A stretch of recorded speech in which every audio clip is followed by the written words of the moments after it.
Ginakabig sang Kamara nga dako nga kadulaan sa chamber ang kamatayon ni Antipolo City Rep Romeo Acop. Isa sa katampad maisog kag ukon maligon nga miyembro sang Kamara suno kay Speaker Boji D.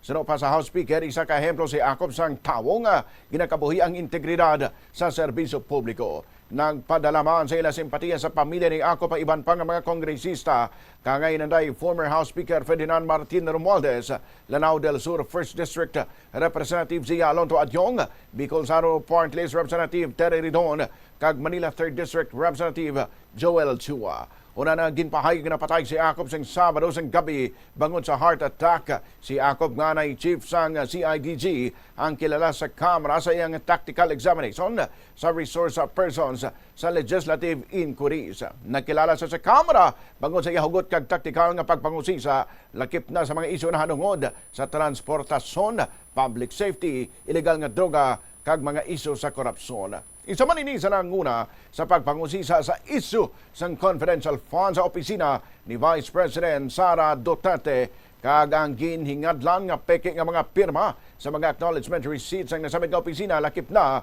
ang popular nga si Mary Grace Piatos.